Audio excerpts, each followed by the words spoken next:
deputado da Iniciativa Liberal. Bem-vindo à RTP. Já ouvimos esta semana o Ministro dos Negócios Estrangeiros dizer que o governo português tudo fará para ajudar ao diálogo. É pouco para a Iniciativa Liberal? Boa tarde. É pouco porque nós não estamos a falar de algo que seja novo. Recordar que, e faz agora um ano, decorreram eleições autárquicas em Moçambique e já na altura houve bastantes irregularidades, de tal forma que houve tribunais a solicitar recontagens e até repetição de eleições. Na altura também houve protestos legítimos e pacíficos da população na rua e houve repressão policial sobre esses processos. Portanto, estamos a ver um déjà vu. Relativamente há um ano e agora, houve aqui uma situação diferente, uma novidade, que foi, entre as eleições e o dia que estamos agora a falar, e os protestos que foram surgindo, o assassinato de duas pessoas bastante próximas de uma candidatura, da candidatura de Venâncio Mondlane e de um partido que é o Podemos. E estas eleições, convém também recordar o histórico de que Venâncio Mondlane, que é este novo candidato que surge e que aparentemente fica em segundo lugar nas eleições e que também está a dizer que ele próprio venceu as eleições, a sua candidatura nas eleições presidenciais foi validada e ocorreu. Mas a candidatura da força política, que era a CAD, que suportava Venâncio Mondlane às legislativas, foi chumbada, não foi aceita. Portanto, logo aí os alarmes das preocupações deveriam surgir. Poderíamos também aqui referir aquilo que é a preocupação para aquilo que são os índices de desenvolvimento humano, económicos, de pobreza de Moçambique, que são dos piores, não só africanos, mas em termos globais. E há duas perspectivas que eu acho que Portugal, não só nós, enquanto partido de oposição, mas a sociedade e, sobretudo, os governos, devem ter uma preocupação com Moçambique. A primeira, naquilo que é a defesa dos direitos humanos, da democracia e da liberdade. Moçambique não tem sido um Estado propriamente democrático, com este histórico que se falou. E depois há uma preocupação para aquilo que é a nossa comunidade que está em Moçambique. São mais de 30 mil pessoas permanentes que vivem e aqueles, normalmente os discursos dos governos, seja sobre Moçambique ou até quando foi sobre a Venezuela, por exemplo, e só dizer, sobre a Venezuela, o governo português e os governos do mundo inteiro foram muito rápidos a pronunciar sobre o que aconteceu na Venezuela. Sobre Moçambique, não há a mesma velocidade, o que é estranho.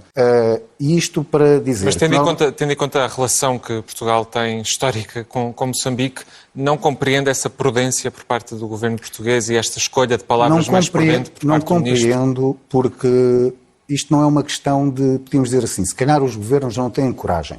O problema é que acaba-se por sentir que há uma espécie de um trauma pós-colonial. E nós temos que deixar de ter esse trauma pós-colonial relativamente a Moçambique e aos outros países lusófonos.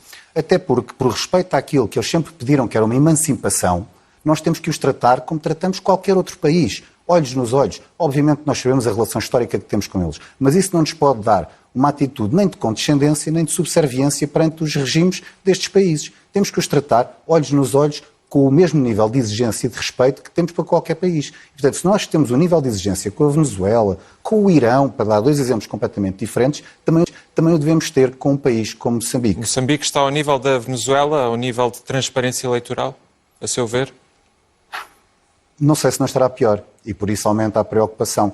Porque normalmente os governos têm aqui, depois fazem este argumento da preocupação com a nossa comunidade que vive nestes países, na Venezuela ou em Moçambique.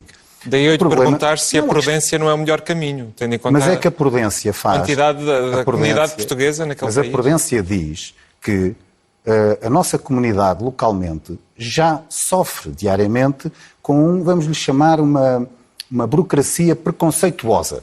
Vamos lhe chamar assim.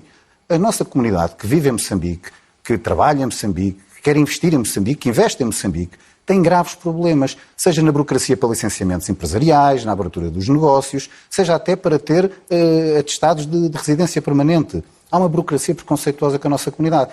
E nós vamos continuar a ter muitos, como se costuma dizer, muitos caldos de galinha, não é? Muito cuidado na relação, quando a nossa comunidade que já lá está, que lá vive, já sofre diariamente com demasiada burocracia e uma pressão que limita aquilo que é a sua vida lá e também, para além, da vida depois dos próprios moçambicanos. Portanto, nestas duas perspectivas de uma solidariedade com o povo moçambicano, nós não estamos aqui a falar de apenas de uma relação entre Estados. A nossa preocupação é de solidariedade com o povo moçambicano que sofre.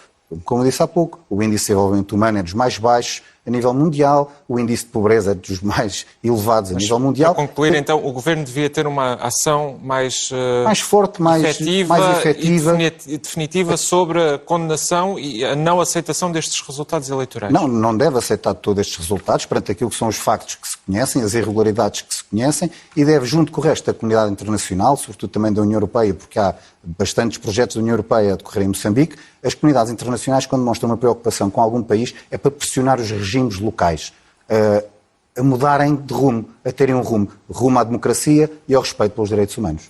Rodrigo